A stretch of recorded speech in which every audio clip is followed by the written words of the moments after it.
Have you ever felt like your presence is bothersome, as if, in your own home, you were just a burden to be endured or discarded? I asked myself this question at the exact moment my daughter placed the plate in front of me, smiled at the corner of her mouth, and said with a calmness that chilled me to the core, "If you die, one less problem." It wasn't a joke, nor an outburst of anger. It was a sentence. A phrase that sounded like a warning or, worse, like a wish. And there I was, sitting at the kitchen table, spoon in hand, the strange smell of food rising in my nostrils, my heart racing. I wondered if this would be my last dinner. You know, that silence that screams. That feeling of being alive on the outside but invisible on the inside. That's how I felt. Like a shadow of myself, a disposable old woman, worthless, voiceless, abandoned by the very daughter I once held in my arms. On the outside, I just blinked. On the inside, I trembled. But in that instant, something inside me awakened. A strength I hadn't even known existed. I took a deep breath, reached for my phone hidden among the kitchen towels, and pressed record. I didn't know exactly what I was going to do with it, but I knew I needed to leave a trail. Because if this was my last night, I wanted the world to know. For years, I was called a warrior. One of those mothers who would do anything for their children, who would give up their own dreams to build those of others. I believed that love was enough, that sacrifice would be recognized. But growing old in the home of someone who treats you like a burden is like dying slowly, in silence. And silence hurts more than any scream. Have you ever been there? Have you ever felt that, no matter how hard you gave, you were forgotten, like an old object stored in the back of a drawer? I know many of you have. My eyes met hers for a second, and for the first time in a long time, I didn't look away. Because there, amidst the smell of expired food and the contempt in the air, I understood that I still had something to do. This is my story, a true story, like so many others no one has the courage to tell. The story of a grandmother who, even when humiliated, didn't remain silent, who, even when hurt, didn't let the truth die with her. And it was there, in front of that plate, with my soul torn apart, that it all began. My name is Ellie. I'm 74 years old. For many years, I taught elementary school in a small school in rural Texas. It wasn't a profession with great acclaim or high pay, but it was what I loved. Teaching has always been my way of leaving a little piece of myself in the world, in my words, in the curious eyes of children, in the scribbled notebooks I lovingly corrected. I raised my daughter, Jessica, alone. Her father left us when she was just 3. He never heard from us again. And yet, I never complained. I never played the victim. I worked double, sometimes triple, hours. I agreed to tutor on Saturday nights, cook for church parties for a few extra bucks, and even sell hand-embroidered dish, all to ensure she had food, an education, clean clothes, and a childhood she could be proud of later. Jessica was everything to me, my reason, my strength on difficult days. I remember the mornings she'd fall asleep, clinging to my arm while I made coffee before work. The school presentations, the little notes she'd leave on the fridge saying, "I love you, Mommy." I applauded her every achievement as if they were my own. Because they were. Each of her victories was the result of what I sowed, even if sometimes in silence, even if no one saw behind the scenes. But behind the scenes hides more than we imagine. And time reveals. Jessica grew up. She became a woman with strong opinions, independent, determined. I'm proud of that, despite everything. But, over time, that connection we had became strange, cold, as if, as she grew, I became too small to fit into her world. I noticed when the conversations started to get shorter, when the invitations disappeared, when, on her birthday, I called and heard "I'll call you later, Mom," and that later never came. But I held on, as always. Life taught me to be strong, even when my heart wants to break into pieces. The first time she offered me to move in with her was after I slipped in the backyard and fractured my hip. Living alone was hard. I hesitated, of course. I'm proud, I have my quirks, my freedom. But she insisted, saying it was out of love, out of care, that it would be easier that way. I wanted to believe, and I did. I arrived at her house with 2 suitcases and a heavy heart. I took my photos, my books, my old radio, and that tablecloth I embroidered when she was 10. I wanted her to remember. I wanted her to see everything I carried with me, but I think she no longer saw it. At first, it seemed like it would work. Jessica displayed a strange, almost rehearsed patience. She cooked for me, asked if I needed anything, left notes on my bedroom door. But something wasn't right. The look in her eyes had changed. It was no longer the look of a girl who needed me, but of someone who tolerated me, as if I were an obligation and inconvenient commitment in her busy schedule. I tried to convince myself it was all in my head, that the problem was adaptation, that time would solve it. But time, in this case, didn't heal. It just made it clear. One day I went out to water the plants, and when I returned, I noticed my clothes had been moved. My living room chair was gone. Little by little, my spaces began to disappear. My belongings were being stored without warning. My presence was being silently erased. It's strange to explain this to someone who's never experienced it, but you can feel it. When you become a guest in your own life, it's impossible not to notice. And yet, I stayed. Because a mother hopes, a mother believes, a mother has this foolish faith that love can transform everything. I told myself Jessica was stressed, that it was just a phase, that she loved me deep down. She loved me. But sometimes the depths are darker than we imagine, and it was in this darkness that I began to see what I never wanted to see, the hidden truth that was always there, between the unspoken words and cold gestures. It was in this emptiness that everything began to change, and what seemed like mere discomfort would soon become something impossible to ignore. At first, it seemed caring. Jessica spoke softly, left food by the bedroom door when I said I was tired. She offered to help me up the stairs, reminded me of my medication. Everything was fine, just like a loving daughter would do. But it was precisely this calmness that began to unsettle me. There was something in the way she looked at me that seemed to contain what she really wanted to say. As if there was always an unspoken thought hovering in the air, a judgment disguised as kindness, an impatience contained behind her polite smile. The meals, for example. At first, they were carefully prepared, seasoned just how I liked them. Then, things began to change. They arrived cold, sometimes overheated. The flavors became strange, disconnected. I remember one night when I noticed a strong metallic taste in the soup. Nothing to warrant a fuss, but enough to make me stop after the third spoonful. When I questioned her, she laughed. She said my palate was becoming too sensitive with age, and I, as always, preferred not to create conflict. Except these little things kept piling up. One day it was the smell of laundry detergent that made me nauseous. The next it was the television turning off at the time I most enjoyed watching my favorite shows. Then, the front door key that disappeared from my kitchen. They claimed security, but what I felt was control. I realized my autonomy was slowly being stripped away in small, almost imperceptible ways, but with profound impact. One morning I woke up wanting to go for a walk. I put on my coat and sneakers, and when I went out, I found the door locked. "Oh, Mom, did you forget the gate is broken?" I called for repairs for next week, but the week passed. And the next, and then, I simply stopped trying. My presence in the house became a silent element. I was there, but I was no longer an active part of anything. Conversations took place around me, as if I were a decorative plant in the corner of the room. When I spoke, they often didn't respond. When I offered to help, they said, "Better not, you might get tired." And this, which seemed like concern, had a strange aftertaste of disguised contempt. And then came the looks. Those eyes that had once called me a heroine now analyzed me like someone assessing a problem. They said nothing, yet said everything. Impatience when I dropped something. Irritation when I took too long to get up. Silent contempt when I forgot a word or confused a name. It was at this point that loneliness began to creep in. Because being alone isn't the worst thing. What's worse is being surrounded by people and feeling like your existence is ignored. I spent hours staring out the window, trying to remember the last time I felt useful, needed, trying to understand when my daughter began to see me as a burden, and it hurt me to admit it, because no mother wants to see this kind of hidden truth. We pretend we didn't see it, that maybe it's an exaggeration in our heads, that it's just the stress of everyday life. But there was something inside me that knew this wasn't normal. Care became surveillance. Silence became a weapon. Routine became a prison. I tried to talk to her once. I told her I was feeling out of place. She smiled. She said it was just my age, that I was too sensitive, that she did everything for me, and that I should be grateful.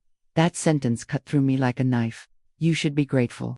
That's when I realized that, in her eyes, my presence was a favor. From that day on, I began to observe with different eyes. I began to notice the noises, the mechanical gestures, the rehearsed responses.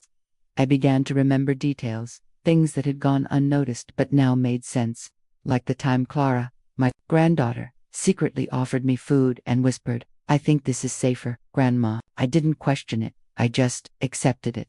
But that sentence echoed inside me for days. What did she mean by that? What did a 12-year-old girl see that I wasn't ready to see yet? Time taught me to trust my intuition.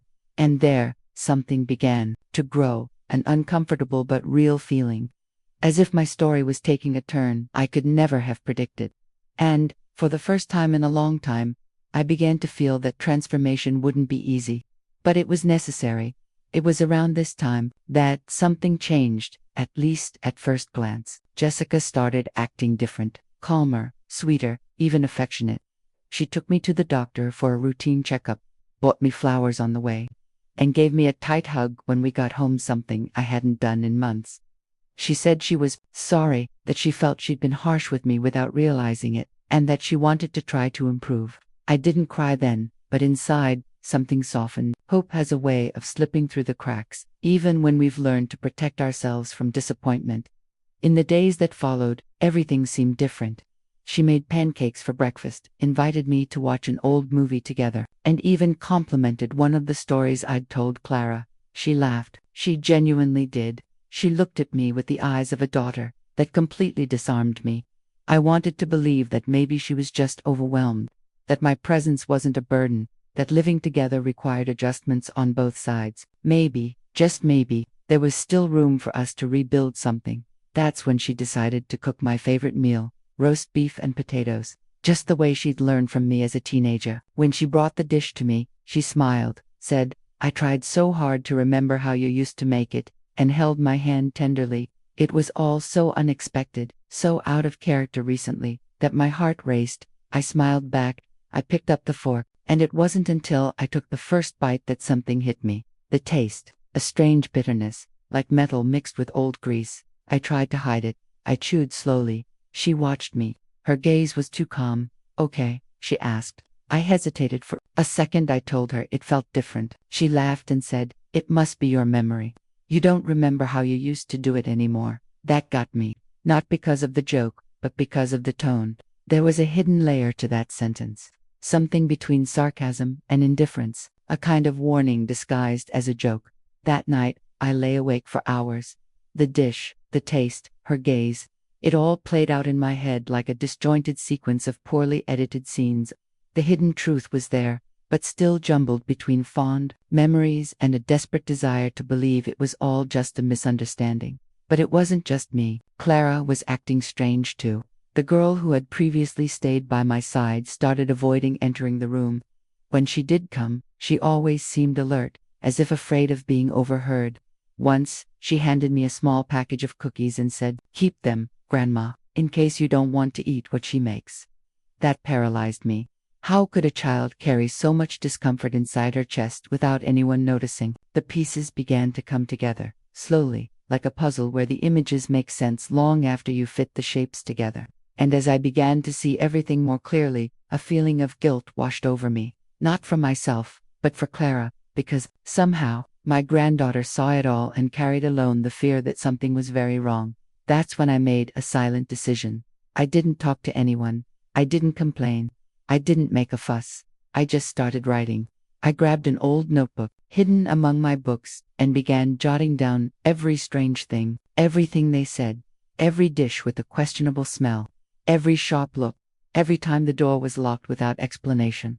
I wrote it all down, like someone documenting their own journey, hoping that, at some point, the truth will find its way out. I began to observe more, speak less. My aging body still had memories. My eyes still knew how to capture details. And what I saw in the following weeks weren't just mean gestures or harsh words. It was coldness. It was calculation. It was a cruel mindset hidden behind flowers on the table and rehearsed hugs. A silent transformation that revealed more about her than I wanted to see. And the more I saw, the further I drifted from that foolish hope that still held me. Masks that fall over time don't make a sound, but they leave an impact that no one forgets. And there, faced with that carefully crafted routine, something inside me began to prepare, because I knew there was more to come. And that, this time, I couldn't just wait. It didn't take long for things that once seemed subtle to become routine. One day, I went to look for my phone to call my sister. Nothing major. I just wanted to hear the voice of someone who'd known me since before all this, and it was no longer in the drawer where I always kept it. I thought I'd gotten distracted, that maybe I'd misplaced it. I rummaged through my bags, looked in the closet, the living room, even the laundry basket. Nothing. When I asked Jessica, she said dryly that it was for the best, that I was confused, that I might end up getting involved in some scam or calling the wrong people. I'm not stupid. I know what it's like to be protected and what it's like to be silenced. That wasn't caring. It was control. It was a veiled strategy to isolate me, to deprive me of any possibility of contact with the world outside that house. But at that moment, I didn't know how to react. I just lowered my head. The feeling of helplessness overcame my desire to argue. Little by little, Clara also started coming less. There was always an excuse: schoolwork, the flu, lack of time. But what hurt wasn't the absence, it was the way they told me. As if I were exaggerating, as if my longing was inconvenient. "You're confusing everything, Mom. Clara came last week, but I knew better." I remembered, or thought I remembered. And that's what hurts most about gaslighting, when they start making you doubt your own memory, your own perception, your own sanity. You start to believe that maybe you're seeing things where you're not, that maybe the problem is yours, that aging really is about slowly losing yourself. And, after being told so often that you're exaggerating, you start to shut down. I found myself avoiding questions, avoiding asking, even avoiding walking around the house at odd hours. The fear of disturbing others began to take over my steps. And then I realized, I no longer used the cutlery I liked. I didn't choose what to eat. I didn't leave the bedroom light on when I wanted to read at night. It was as if every choice I made required approval, and often, it wasn't even worth trying. Conversations changed, too. Everything I said was interrupted. My comments became the butt of jokes.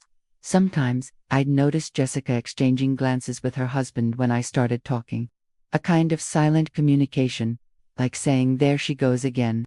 I felt ridiculous, an intruder trying to fit into a space that no longer belonged to me.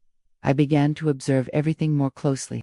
The way she cleared the table before I'd even finished eating, the way she locked the doors at night without telling me, the way she muted the television when I was alone in the room. Small gestures that, taken together, formed a clear pattern. I wasn't welcome there, and yet, I stayed. Maybe because hope stubbornly dies. Or maybe because the shame of admitting that your own daughter has become something you don't recognize is more painful than any isolation. The guilt weighs heavily, and it comes in the form of silent questions, hammering in your mind when the house is too quiet. Where did I go wrong? Does spoiling myself too much spoil me? Could giving me everything I never had have created a kind of ingratitude I couldn't foresee? These questions ate away at me. And the worst part was not having anyone to talk to. Because people out there see what they want to see. A mother living with her daughter, being cared for, well-dressed, with a plate on the table. No one imagines what goes on behind the scenes. No one realizes the kind of silence that hurts more than words. The nights were the worst. I'd hear footsteps through the house, whispers in the hallway, and I'd wonder if it was still safe to sleep with the door ajar. Sometimes I'd wake up startled, my heart racing, as if something were about to happen, but nothing ever did. And in a way, that was even scarier. It was at this point in my journey that I began to understand that this wasn't a difficult moment, it was a system, a constructed mindset. And if I didn't do something, if I didn't make a decision, my story would end up being written by other hands. I couldn't let that happen. And that's when I understood what I needed to do, still unsure of how, but certain that I would no longer remain silent. The feeling of being watched constantly became constant, even without cameras or visible eyes. It was as if my every step was being tracked. I'd go to the kitchen and find the cabinets locked. I'd try to open a window and hear someone behind me saying, "It's too cold outside." I began to notice that everything I did was quickly corrected by her, as if I no longer had the capacity to make simple decisions. And perhaps that was exactly what she wanted me to feel. One day, what little privacy I had left slipped completely through my fingers. The doorbell rang. It was a delivery man carrying a small bag, nothing major. But the look Jessica gave me when she saw the package was furious. She didn't ask questions, didn't wait for an explanation. She ripped open the packaging, threw the contents in the trash, and said in a dry, low, and cruel voice, "You don't need these things. Everything you need, I already give you." It was at that moment that I realized she wasn't just controlling me, she was erasing my autonomy, nullifying me, little by little. That same day, I waited for everyone to leave and went to the drawer where I had a spare phone. It was old, a push-button phone, but it still worked. I tried dialing emergency services, and that's when she appeared, as if she'd sensed it. She snatched the phone from my hand violently, stared at me with wide eyes, and said, "If you try to leave or call someone, you'll get worse." The words hit me in the chest like a punch. It was no longer emotional manipulation. It was a direct threat. It was cruelty expressed in so many words, without a mask, without disguise. That's when something in me shifted.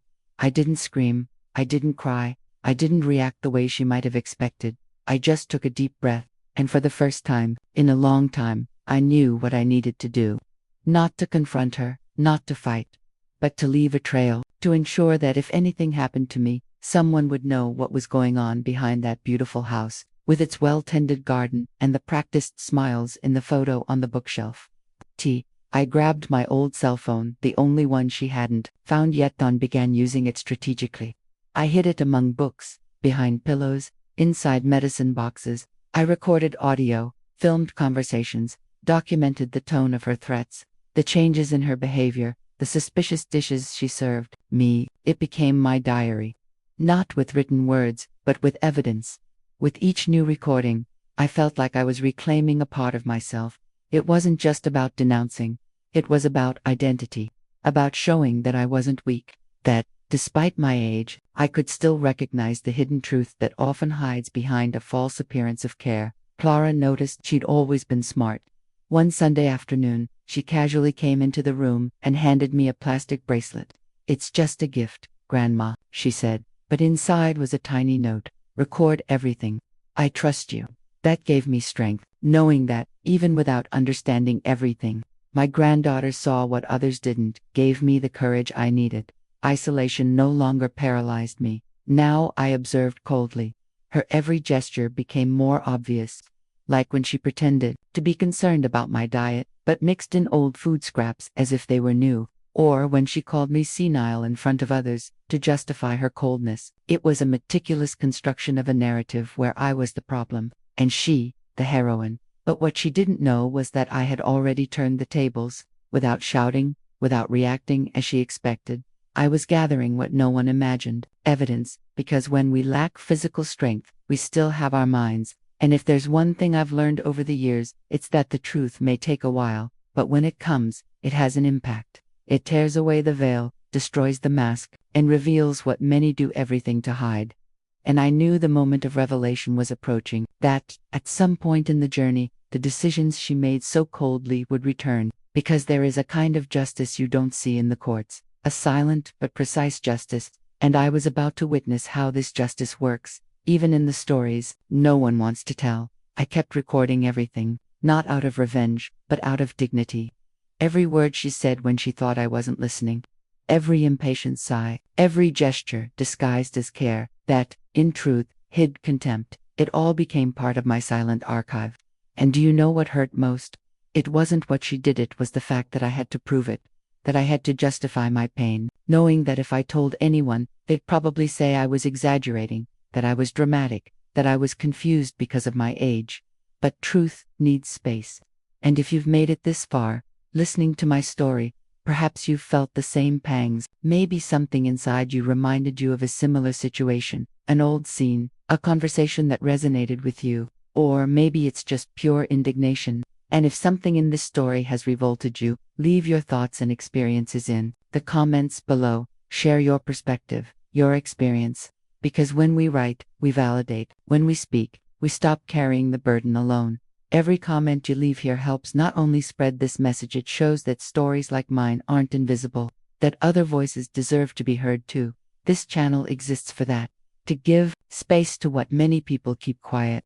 So, if this content resonated with you, if it touched you in some way, Please like this video. It may seem like a small gesture, but that's what makes YouTube show this story to more people. And if you believe more stories like this need to be told with truth, with emotion, with courage, subscribe to the channel.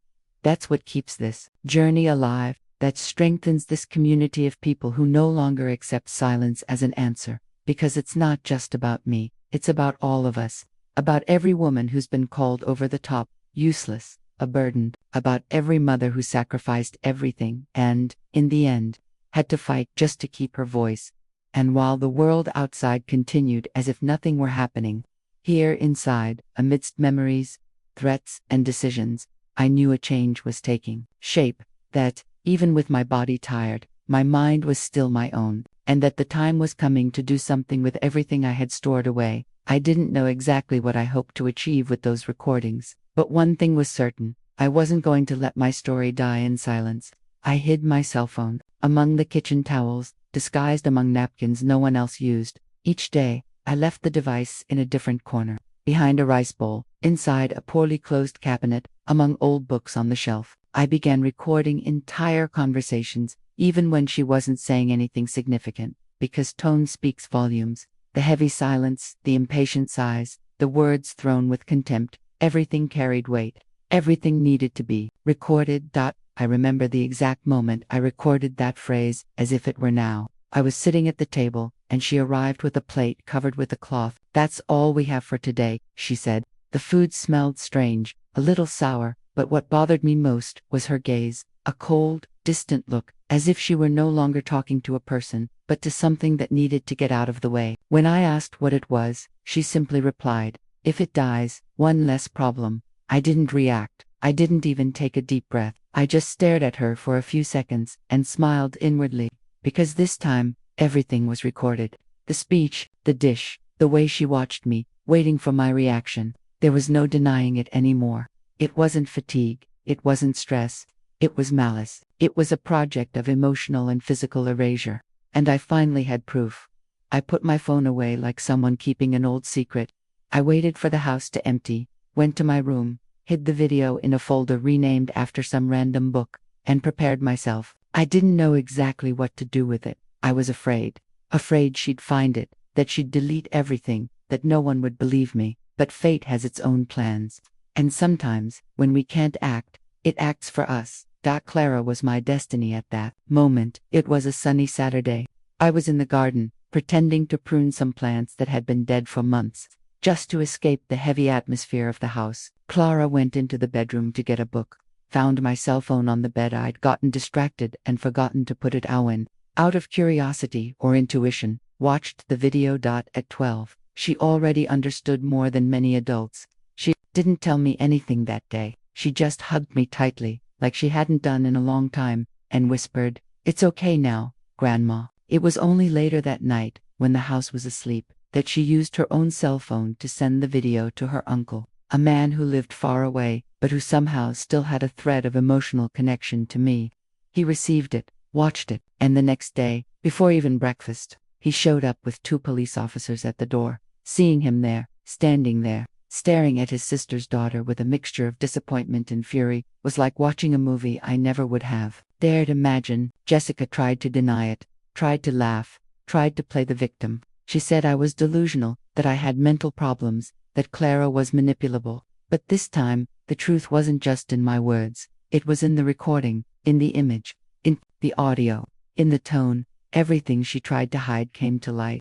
The behind-the-scenes details of our relationship, the camouflaged contempt, the abandonment disguised as care. And the reaction of those who watched the video for the first time was always the same: a profound silence, followed by a short sentence, "This is a crime." I was removed from that house with dignity. For the first time in months, I felt someone saw my pain as real. Clara walked me to the car. She held my hand. "Now you can sleep with the door open, Grandma." That broke me, because it wasn't just about me. It was about her too. About what she lived in silence, trying to protect me as best she could. The journey from then on wasn't simple. But something had already changed profoundly. Because, more than rescuing me physically, that video rescued something I thought I'd lost: my voice. And from that moment on, I understood that I would never let anyone erase it again. Because when the truth finds a way out, it doesn't go back, it transforms. And it impacts more than any threat. The change of scenery was abrupt. From one day to the next, I was in a different house, a different room, a different rhythm, but, curiously, with the same soul. Only this time, without the constant burden of needing to prove my existence, my sister welcomed me with open arms, as if she already knew, deep down, that something wasn't right. We didn't ask long questions that first breakfast. She simply looked me in the eye and said, "Now you breathe." And indeed, for the first time in a long time, I felt I could breathe without fear. The routine there was simple, almost silent.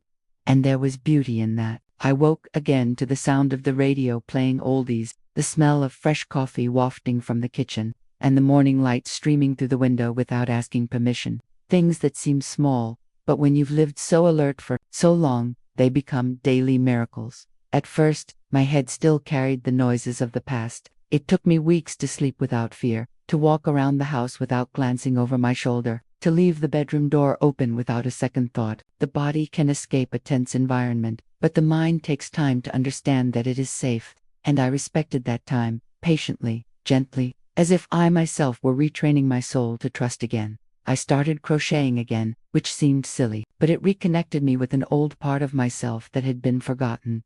My hands gained rhythm, my heart calmed down. I started writing, too, not just about what happened, but about the good memories, the ones that deserved to survive. I wrote about the times I taught Jessica how to tie her shoes, about the Sunday mornings when Clara would hide behind the sofa to scare me, about the cakes that burned because I got distracted listening to music. Those memories, however distant they seemed, were still there. They hadn't been ripped away, they were simply buried by pain. And it was in this process of reconnecting with my memories that I realized something important. What happened to me doesn't define me. What defines me is what I choose to do with it. I started talking more with other women in the neighborhood, people my age, with stories that intersected with mine in many ways. All it took was a phrase, an expression, a heavy silence, and another journey of abandonment, invisibility, and injustice would soon be revealed. And that's when I realized how much more common this reality is than it seems, but remains hidden by shame, by fear, by a silence that seems safer than exposure. I decided, then, that I would speak out, that I would tell my story without filters, without embellishments, without pity, because while we remain silent, others continue to act. While we hide, other lives continue to be erased in the darkness of family backstage. And if I manage to emerge from there with dignity, if I manage to rebuild a piece of myself, then this truth must serve something greater. My sister said the worst was over, and I understood what she meant. But deep down, I knew the true transformation was only beginning now, because starting over is much more than changing addresses. It's addressing the root of the pain, looking it in the eye, and deciding that it will no longer guide our next steps. It's reclaiming the right to exist with a voice, and, above all, it's allowing ourselves to be once again who we always were, before someone tried to erase us. Today, I wake up and choose what to wear. I read my books in any order I want. I write without hiding anything, and I look in the mirror, not to see if I look presentable, but to remember that I'm still here, whole, a little more hardened, perhaps, but with a consciousness that will never again be silent. And deep down, I think that's what bothers those who try to control others most, when they realize that freedom is an internal state, that even in a locked room, if your mind is awake, no one can stop you. And this realization was what gave me the strength to face what was yet to come. Time has a curious way of returning what was taken. Sometimes, gently, other times, with surgical precision. In my case, the return came in the form of justice, not the kind seen in movies, with judges banging gavels or dramatic sentences, but the silent justice that happens when the truth finally finds ears ready to hear it, and when it arrives, there's no need for shouting, it simply exists. Jessica was summoned to testify. It came as no surprise to anyone in the family. Since the day I was removed from that house, the atmosphere had changed. Some relatives feigned neutrality, others called me secretly, offering support in whispers. But the most revealing thing was her silence. The absence of any contact, any words, any attempt to retract her statement. It was as if she knew that anything she said would only worsen her position. We arrived at the appointed location, accompanied by my nephew, the same one who received the video Clara sent. He walked beside me with a calm but firm expression. I knew I wasn't alone. I also knew this step was necessary, not for revenge, but to truly end a cycle of pain. When Jessica entered the room, she looked at me as if she'd seen a ghost. She was different. Thinner, her eyes sunken, as if she hadn't slept well in days. There was something broken about her that might have always been there, but that I, out of love, never wanted to see. She sat with a tense posture, arms crossed, and when asked for her version, she said coldly, "My mother always had a knack for making things up. She distorts everything. She's always been dramatic." I didn't tremble. I didn't look away. I just kept my breath steady and waited for the video to play. And when it started, when that phrase, "If I die, one less problem," echoed through the room, the air seemed to drain from the room. She froze, her eyes wide, her shoulders tense, her face pale. There was nothing more to say. The recording spoke for itself, and her silence afterward was louder than any scream. She didn't apologize. She didn't cry. She didn't try to explain. She just lowered her eyes, as if, in that instant, she understood that the narrative was no longer under her control, that the confused mother now had proof, that the fragile woman she'd tried to erase had, in the end, become the most powerful voice in the room. And it was at that moment that I said the only thing that needed to be said, without rancor, without anger, only truth. "You tried to erase me, but now, you're the one exposed." And it wasn't a threat. It was an acknowledgement, a symbolic return of everything she'd tried to throw at me, now resting before her, before everyone. From then on, things followed their course. It wasn't quick, nor was it easy. But I wasn't expecting anything to rush. What I wanted was clarity. It was turning the page with awareness, with the certainty that my story, my pain, my behind-the-scenes experiences hadn't been in vain. This experience shook my mind in a way no other had before. It made me question, rethink, and reevaluate everything I understood as love, duty, and motherhood. But it also showed me a part of myself I thought was lost, the woman who no longer accepts the burden of others' mistakes, who doesn't bow to injustice disguised as family obligation.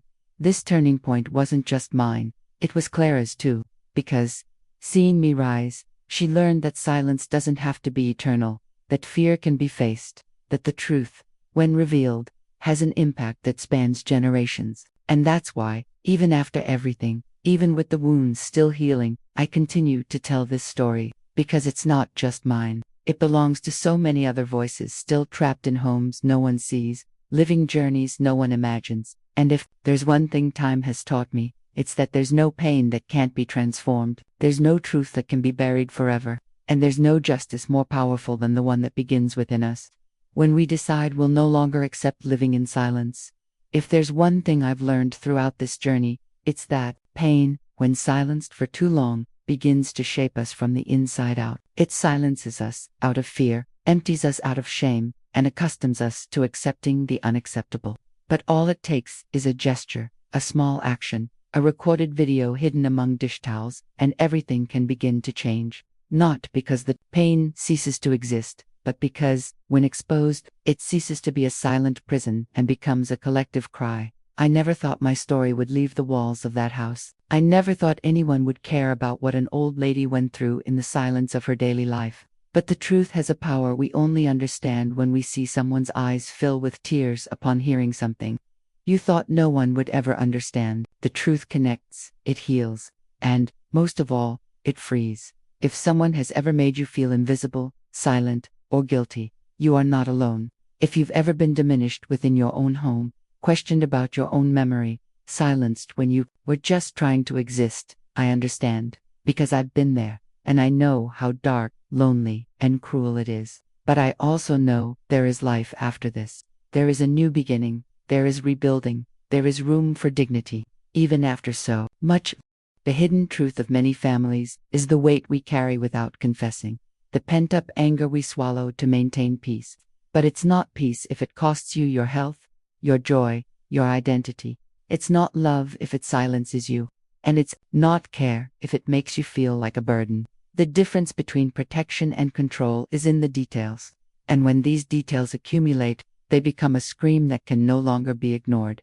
I decided to transform what happened to me into something bigger. not to seek revenge, not to expose those who hurt me, but to show that it's possible to survive injustice without becoming one, that it's possible to talk about pain without letting it define us, that it's possible to break the cycle even after 70, even when everyone expects us to just accept it. If this story touched a part of you, if it reminded you of something you've experienced, or if you know someone who's been through something similar, write in the comments. Every life matters. I'm with you until the end. This isn't just a phrase, it's a silent manifesto against abandonment, against cruelty disguised as routine, against the silence imposed by age.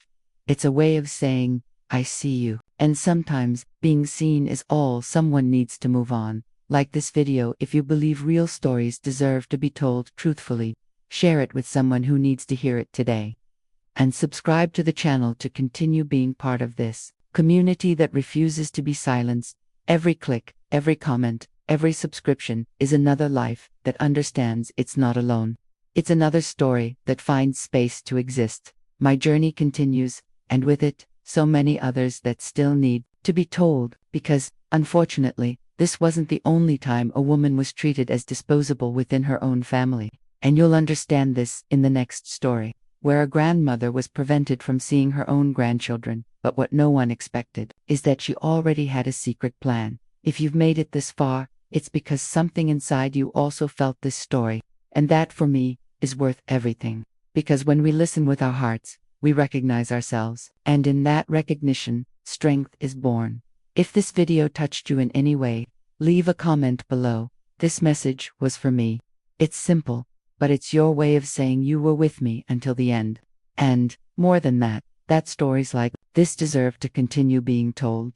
Subscribing to the channel is the easiest way to not miss anything and still support this space that was created to give a voice to those who, for too long, had to remain silent. And if this content made you reflect, feel, or even remember something important, leave a like. This shows YouTube that there's truth here, that there's value here. There's a video here that complements this topic. Click and follow me there. The next story will also impact you in a way you might not expect.